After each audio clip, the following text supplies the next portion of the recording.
नमस्कार, मैं हूं आकर्षण उपल और इस समय आप ये सीधी और बड़ी खबर देख रहे हैं सीएम सिटी करनाल से, जहां पर आपको बता दें कि डीटीपी रिश्वत कांड मामले में करनाल के तहसीलदार राजबख्श अरोड़ा को करनाल की विजिलेंस टीम ने अरेस्ट कर लिया है। जी हां, करनाल के तहसीलदार राजबख्श अरोड़ा को करनाल विजिलेंस की टीम ने अरेस्ट कर लिया है। ये अब तक की सबसे बड़ी खबर है। लगातार लोग इस बात के दावे कर रहे थे कि चाहे डीटीपी हो, चाहे तहसील कार्यालय हो, हर जगह पैसे देकर लोगों के काम होते हैं, लेकिन मुख्यमंत्री जी के संज्ञान में हमेशा से कोई मामला नहीं था। लेकिन आज जिस तरह से करनाल तहसील के बड़े तहसीलदार, जो कुछ समय पहले ही नायब तहसीलदार से तहसीलदार बने थे, प्रताप पब्लिक स्कूल में भी उनका नाम था, उस मामले में राजबख्श अरोड़ा की गिरफ्तारी हो गई है। और विजिलेंस के जो इंस्पेक्टर हैं सचिन कुमार, उन्होंने बड़ा दावा किया है कि डीटीपी ने अपने डिस्क्लोजर में, यानी कि डीटीपी ने रिमांड के दौरान, जो 3 दिन का रिमांड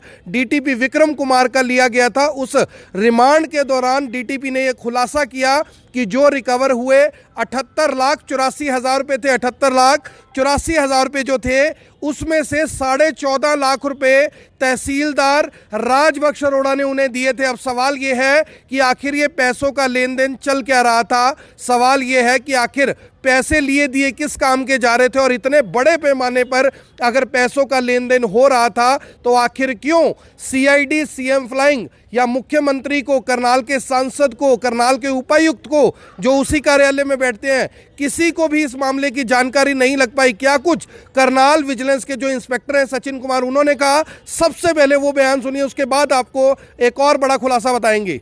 वो अपना इनके पास लाके रजिस्ट्री करवा देते थे और जो भी पेमेंट उसके हिसाब से उनकी आपस की बनती थी वो उनको पे कर देते थे। बेसिकली एक दूसरे से मिल के इस बात काम को किया जा रहा था।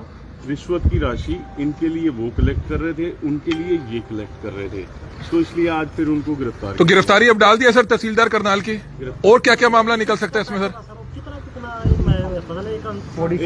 देखो, इसमें मोटी रकम है जो इन्होंने तो तहसीलदार साहब ने डीटीपी के माध्यम से कहीं इन्वेस्ट करने के लिए भी उनको दे रखी है। वो अभी इन्वेस्टिगेशन चल रही है और उसमें आगे कहाँ से पता चला कि ये तहसीलदार इसमें मिली भगत है? आपको पता कैसे चला?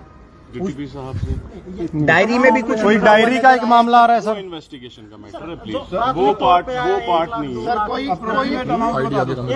आईडी नीचे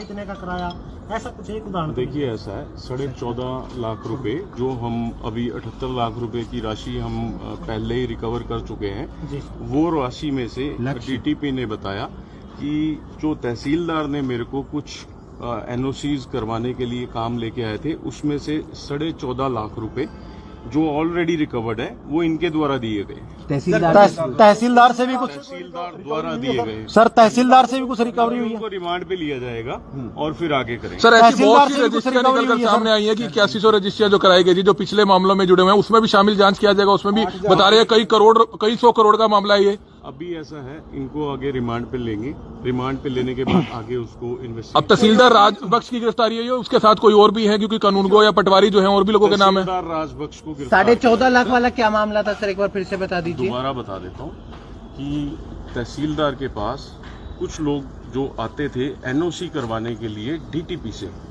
तो वो लोग जो इनके जानकार थे वो अपना काम करवाने के लिए इनके माध्यम से चले जाते थे, और जो हमारे पास वो राशि वहां से रिकवर हुई है 78 लाख के लगभग जो राशि थी, उनमें से इन्होंने डीटीपी ने अपने रिमांड के दौरान ये बताया कि 14.5 लाख रुपए तहसीलदार के द्वारा लाके दी गई मेरे को, और वो ऑलरेडी रिकवर्ड है। सर तहसीलदार से भी कोई रकम रिकवर की गई है? अभी नहीं, अभी वो रिमांड। सर एक बात ये निकलकर सामने आ रही है कि तहसीलदार कई करोड़ों रुपए की प्रॉपर्टी इन्होंने सेल खरीद भी करी है।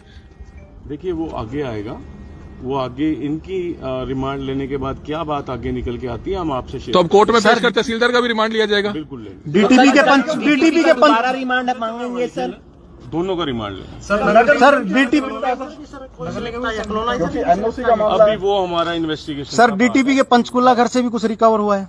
हाँ, वहाँ से हमारे को काफी सारे डॉक्यूमेंट्स वगैरह मिले हैं। क्या क्या है उसका अभी अवलोकन चल रहा है। कोई नकदी? वो जैसे नहीं, नकदी नहीं, जो प्रॉपर्टी के डॉक्यूमेंट्स मिले हैं उसका अभी उनसे पूछताछ चल रही है। कॉपरेट ठीक तरह से नहीं कर रहे हैं, तो इस वजह से हमारे सर बताया जा रहा है कि तहसीलदार के भी अल्फा सिटी या CHD सिटी आसपास कई जगहों पर बेनामी संपत्तियां हैं, कुछ इसकी भी पता चल पाया है? देखिए, वो उनके रिमांड के बाद ही आगे इन्वेस्टिगेशन में क्या निकल के आता है। एक लोगों से कुछ अपील करना चाहेंगे, क्योंकि करनाल के DTP गिरफ्तार हो जाते हैं, करनाल के तहसीलदार गिरफ्तार हो जाते हैं, जिन जिन लोगों ने पैसा दिया या जिनसे इन्होंने फ्रॉड किया वो खुलकर विजिलेंस के सामने आ सकते हैं। सर, मैं ये दोबारा आप लोगों के माध्यम से अपील करना चाहूंगा पूरे प्रदेश की जनता से, करनाल की जनता से, कि इस प्रकार की अगर कोई इन्वॉल्वमेंट में किसी ने इन दोनों में से या मतलब प्रेशर दे के कोई राशि ली है और उन्होंने तंग होके इनसे राशि वो देनी पड़ी मजबूरी में, तो वो लोग आइए, खुले मन से आइए और उनका नाम भी गुप्त रखा जाएगा और फिर आगे उनको हम कोई और अधिकारी भी सर शामिल हो सकता है? कोई और अधिकारी भी? वो इन्वेस्टिगेशन का पार्ट है। सॉरी सर, कोई और अधिकारी भी शामिल हो सकता है?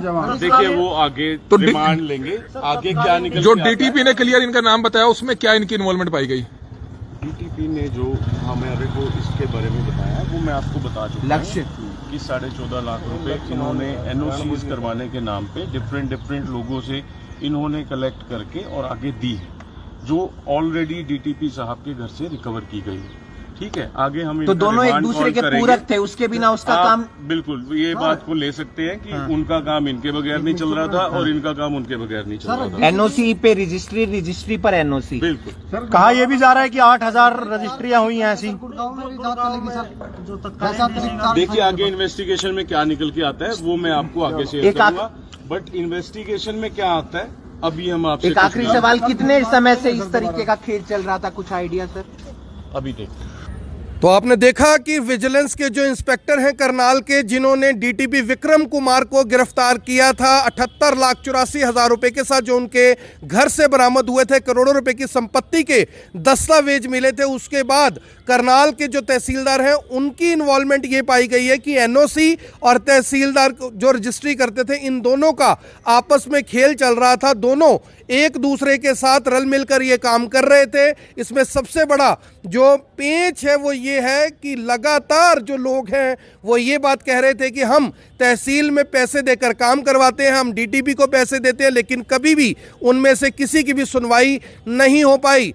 किस तरह से अब ये भी सवाल सामने आ रहा है, ये भी बात बताई जा रही है कि पंचकुला से जो DTP विक्रम कुमार है उनके घर से बहुत सारे जो दस्तावेज हैं वो मिले हैं और सबसे बड़ा खुलासा जो किया गया है वो किया गया उस डायरी के आधार पर, जो डायरी DTP विक्रम कुमार के घर से मिलती है। उसमें पैसे का पूरा ब्यौरा, लेन देन, किस किस अधिकारी को पैसे दिए गए, किस किस नेता को पैसे दिए गए, किस नेता से पैसे दिए गए, किस अधिकारी से पैसे दिए गए, किसका क्या लेन देन है, ये पूरे का पूरा ब्यौरा उस डायरी के अंदर था। और उस डायरी के अंदर से सबसे बड़ा जो पेच निकल कर आया वो निकल कर आया कि करनाल सेक्टर 12 के एक नक्शा नवीस है, आर्किटेक्ट है, उस आर्किटेक्ट ने CLU करवाने के लिए बताया जा रहा है कि लगभग 13 लाख रुपए की रिश्वत DTP विक्रम कुमार को दी थी। 13 लाख रुपए की रिश्वत DTP विक्रम कुमार को दी थी CLU करवाने के लिए। जो किया गया था करनाल का जो चिड़ाव मोड़ स्थित एक जगह है, वहां का CLU करवाने के लिए DTP को 13 लाख रुपए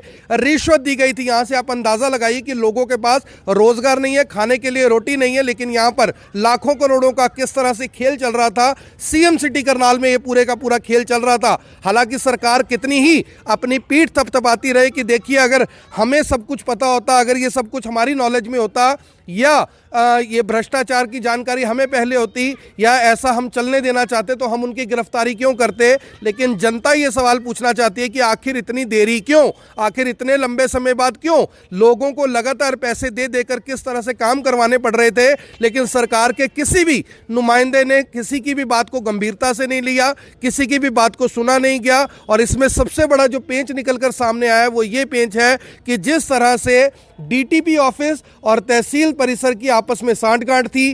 जो आर्किटेक्ट बताए जा रहे हैं कि सीएलयू काफी ज्यादा करवाते हैं, कोई भाटिया करके आर्किटेक्ट बताए जा रहे हैं सेक्टर 12 के, उन जो आर्किटेक्ट है उन्होंने 13 लाख रुपए की रिश्वत दी थी डीटीपी विक्रम कुमार को। ये बड़ी बात सामने आई कि कोई भाटिया करके आर्किटेक्ट है, उनकी पूरी जानकारी हालांकि जुटाने की कोशिश करेंगे कि कौन है वो, कब से उनका भी ये खेल चल रहा था, क्या एक ही सीएलयू करवाया था या और भी सीएलयू है, सेक्टर 12 के ये आर्किटेक्ट आखिर कौन है, कैसे डीटीपी के संपर्क में आए और क्या इनका आपस में खेल था। डीटीपी के पास बताया जा रहा है, जो बलविंदर सिंह एमसी है, उन्होंने ये दावा किया था कि लगभग 200 करोड़ रुपए की संपत्ति वो बना चुके हैं सिर्फ करनाल से। अगर ये बात सच है तो जाहिर तौर पर यह चौंकाने वाली बात है कि 200 करोड़ रुपए की संपत्ति अगर डीटीपी ने करनाल में कमा ली तो बाकी जो गुड़गांव का एरिया उनके पास था और इलाके में जो डीटीपी काम करते हैं उनके पास कितनी संपत्ति है।